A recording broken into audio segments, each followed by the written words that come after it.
Hey everyone, welcome back to my YouTube channel. तो आज की वीडियो काफी इंटरेस्टिंग होने वाली है क्योंकि आज की इस वीडियो में हम इस वन प्लस के नेक बैंड को रिपेयर करने वाले हैं, वो भी बिल्कुल आसान तरीके से।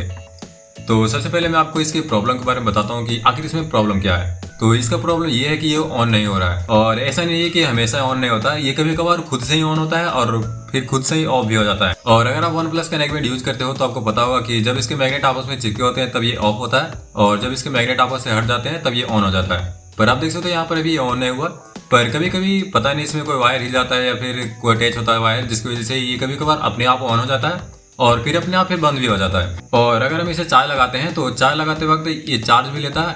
आप देख सकते हो यहाँ पर रेड कलर का एलईडी जल रहा है, इट मींस ये चार्ज ले रहा है। और जैसे हम इसको निकालते हैं वैसे ही आप देख सकते हो कि ऑन हो जाता है और फिर ये अपने आप बंद हो जाएगा। मतलब अगर आप कनेक्ट करोगे तो चलेगा सॉन्ग अच्छा से, उसके बाद फिर ये कुछ देर के बाद ऑफ भी हो जाता है। तो आज की वीडियो में हम इसी को रिपेयर करने वाले हैं कि आखिर ये ऑटोमेटिक ऑन कैसे हो जाता है और फिर ऑफ भी कैसे हो जाता है। ऐसा नहीं है कि अगर आप इसे चार्ज लगा करके उसके बाद फिर निकालते हो तो ये ऑन रहेगा, मतलब कभी कभी तो सॉन्ग प्ले होते हैं ये ऑफ हो जाता है। तो आज की वीडियो में हम इसी प्रॉब्लम को सॉल्व करेंगे। तो चलिए बिना देरी की वीडियो को शुरू करते हैं। तो सबसे पहले अगर हम इस प्रॉब्लम के सोल्यूशन की बात करें तो इसका दो सोल्यूशन है। पहला सोल्यूशन कि आप इसके वायर को चेंज कर दो। आप देख सकते हो इसमें जो वायर लगे हुए हैं ये कट टूट गया है, और कटने की वजह से शायद हो सकता है इनके वायर आपस में अटैच हो रहे हो, जिसकी वजह से ये ऑटोमेटिक कभी कभार ऑन हो जाता है और कभी कभार फिर ऑफ हो जाता है। वायर अगर डिस्कनेक्ट होता होगा तो हमें इसका वायर को बदलना पड़ेगा। पर मेरे पास ना ही इस तरह का नेक बैंड है जिससे मैं वायर रिप्लेस कर सकूं, और शायद इस तरह का वायर इधर मिलता भी नहीं है, तो वायर रिप्लेस तो हम इसमें नहीं कर पाएंगे। तो हमें कुछ और जुगाड़ लगाना पड़ेगा। तो इसके लिए सबसे पहले हमें इसे ओपन करना पड़ेगा। तो चलिए फटाफट से पहले हम ओपन करते हैं। तो हमें इसके बैटरी वाले साइड में ओपन नहीं करना है, इसके अपोजिट वाले साइड में, मतलब जहाँ पर मदरबोर्ड लगा हुआ है वहाँ पर ओपन करना है। तो मैंने इसे पहले से ओपन कर रखा है ताकि ज़्यादा दिक्कत ना हो ओपन करने में। वैसे अगर आपको ओपन करने में कोई दिक्कत हो रहा है तो आप क्या करो, कोई एक नोकीला चीज़ ले लो। मैंने स्केल की यूज से इसे ओपन किया था, और यहाँ पर इसको फंसा करके थोड़ा सा सिर्फ ऊपर करो, और उसके बाद फिर नाखून की मदद से आप इसे आराम से निकाल सकते हो। तो मैंने पहले इसे ओपन कर लिया, जिसकी वजह से ये इजीली खुल चुका है। आप देख सकते हो ये खुल गया है। अब हमें करना है इसको रिपेयर। तो हमें अब क्या करना पड़ेगा, इसका जो सेंसर लगा होता है यहाँ पर हॉल इफेक्ट सेंसर, उसको हमें बाईपास करना पड़ेगा। तो उसको बाईपास करने के लिए हमें ज़्यादा कुछ नहीं, बस दो वायर को आपस में अटैच करना पड़ेगा, फिर ये बाईपास हो जाएगा। तो हमें बस इन पांचों वायर में से दो वायर को अटैच करना है। अब यहाँ पर आपको ये 5 वायर दिख रहे होंगे, जिसमें 2 स्पीकर का है, मतलब स्पीकर का पॉजिटिव और नेगेटिव, और 3 वायर हॉल इफेक्ट सेंसर का वायर है, जिससे ये मैग्नेटिक इफेक्ट से ऑन या ऑफ होता है। पर ये तो अभी वर्क नहीं कर रहा क्योंकि इसका वायर डैमेज हो चुका है। सो इसी वजह से हम इसे बाईपास करेंगे। तो इसे बाईपास करने के लिए सिंपली थोड़ा सा और इसको स्लाइड करके इस तरह से निकालेंगे। तो हमें हॉल इफेक्ट सेंसर को बाईपास करने के लिए ये फर्स्ट वाला वायर और सेकंड वाला वायर को आपस में अटैच करना पड़ेगा, जिससे ये बाईपास हो जाएगा। और ये जो थर्ड वाला वायर है इसको कोई छेड़छाड़ नहीं करना, उसको उसी तरह रहने देना, और इन दोनों वायर को भी छेड़छाड़ नहीं करना क्योंकि ये स्पीकर का वायर है। तो चलिए अब हम इन दोनों वायर को कट करते हैं और फिर इसको वापस करते हैं, जिससे ये ऑन हो जाएगा। अगर आप ध्यान से देखोगे तो इसमें ये जो वायर जो है वो एक वायर है रेड कलर का और दूसरा है ऑरेंज। तो रेड और ऑरेंज को हमें आपस में अटैच करना है। तो आप देख सकते हो ये रेड और ऑरेंज वाला वायर मैंने आपस में निकाल लिया है। अब हमें इसको कट करना है ताकि हम इसे ज्वाइंट करके वापस कर सकें। तो इसे हम कट करते हैं। तो इन दोनों वायर को मैंने आपस से कट कर दिया है, और अभी आप देख सकते हो ये ऑफ भी हो चुका है, और शायद ये वायर यहाँ पर से अटैच हो जा रहा होगा जिसकी वजह से ये ऑन होता होगा। पर अभी आप देख सकते हो ये ऑफ हो चुका है। और अगर आपके नेक बैंड में कुछ इस तरह का प्रॉब्लम आ रहा है कि मतलब आप चार्ज लगाओ या ना लगाओ ये ऑन ही नहीं हो रहा है, मतलब परमानेंट ये डेड हो चुका है, तब पर भी आप इस तरीके से उसे रिपेयर कर सकते हो। तो बस आपको करना क्या होगा कि सिंपली मैंने बताया कि फर्स्ट वाला वायर और सेकंड वाला वायर को आपस में आपको ज्वाइन करना पड़ेगा। और एक और बात, आप ये भी कंफ्यूज हो सकते हो कि हमें इस तरफ से 2 वायर लेना है या फिर इस तरफ से। तो इसका भी मैं आपको ट्रिक बता देता हूँ। आप देख सकते हो यहाँ पे जिस साइड से टाइप सी का सॉकेट दिया हुआ है उस साइड से आपको 2 वायर लेना है, मतलब फर्स्ट और सेकेंड वाला, और इसके अपोजिट साइड से नहीं लेना क्योंकि ये स्पीकर का वायर होता है। और एक और बात, यहाँ पर लिखा होता है HALL करके, तो आप उससे भी पहचान सकते हो कि इस तरफ से हमें 2 वायर लेना है। तो ये रहा वो 2 वायर। अब हमें इन दोनों वायरों को आपस में अटैच करना है। जैसे हम इन दोनों वायरों को अटैच करेंगे वैसे ही ये ऑन हो जाएगा। तो चलिए अब हम इसे अटैच करते हैं। तो इसे अटैच करने के लिए मैं सोल्डिंग आयरन का यूज नहीं कर रहा हूँ क्योंकि बहुत लोगों के पास सोल्डिंग आयरन नहीं होता है। सो इसलिए इन दोनों वायर को मैंने कट कर लिया है। अब हम इसे माचिस की मदद से जलाते हैं और फिर इन दोनों वायर को आपस में अटैच करते हैं।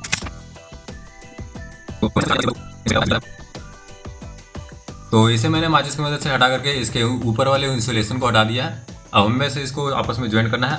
तो अभी आप देख सकते हैं कि ये ऑफ है, लेकिन जैसे मैं इसे आपस में अटैच करता हूँ वैसे ये ऑन हो जाएगा। तो अब आप देख सकते हो इसे मैंने जैसे ही अटैच किया वैसे ये ऑन हो चुका है। तो बस हमें इतना ही काम था कि ये किसी तरह से ऑन हो जाए।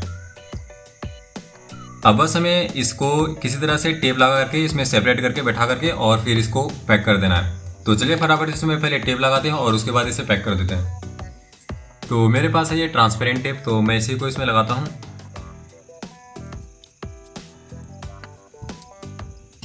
तो आप देख सकते हो इसमें मैंने ट्रांसपेरेंट टेप लगा दिया है। अब हमें बस इसको इसमें मोड़ना है और जिस तरह से ये पहले से सेट था उसी तरह से हमें बस इसको लगाना है।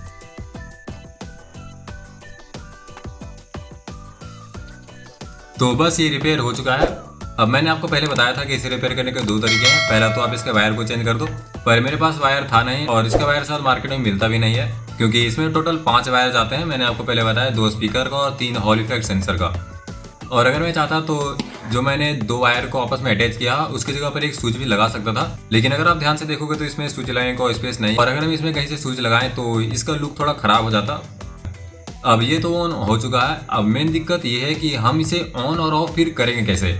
क्या हमें फिर से ऑन और ऑफ करने के लिए इन दोनों वायर को हटाना पड़ेगा और फिर जोड़ना पड़ेगा ऑन करने के लिए, या फिर ऑफ करने के लिए इन दोनों वायर को हटाना पड़ेगा?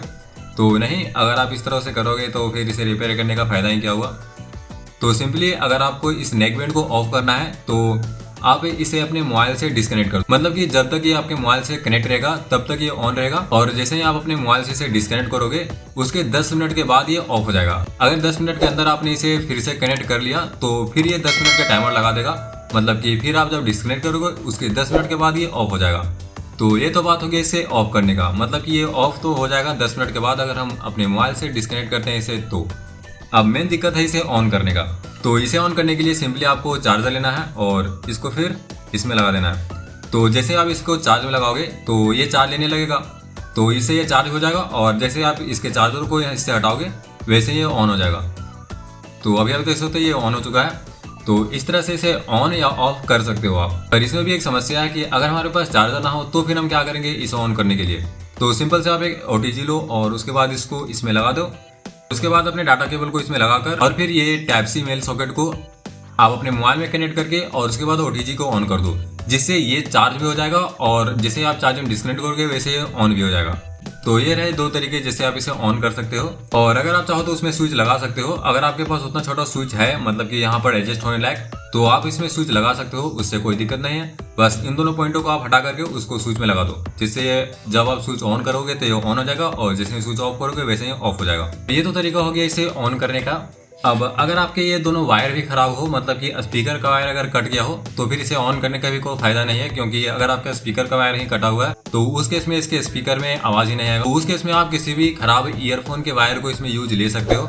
अब बस आपको क्या करना है, ईयरफोन के जो स्पीकर को वायर होते हैं बस उनको इसमें अटैच करना है। पर फिर आप बोलोगे कि उसमें तो 2 ही वायर होता है, तो बस आपको 2 ही वायर की नीड है, क्योंकि इसमें जो हॉल इफेक्ट सेंसर का 3 वायर था उसमें से 2 वायर को अटैच करके हमने तो इसे ऑन कर दिया। मतलब कि 3 वायर को तो हमें काम नहीं है, बचा 2 वायर।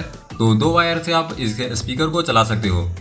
इस साइड में 5 वायर आते हैं और इस साइड में 2 वायर स्पीकर को चलाने के लिए। तो बस हमें 2 ही वायर का नीड होता है। और ईयरफोन के जो स्पीकर होते हैं उसमें भी 2-2 वायर लगे होते हैं, तो उसके वायर को आप इसमें रिप्लेस करके इसके स्पीकर को भी चला सकते हो।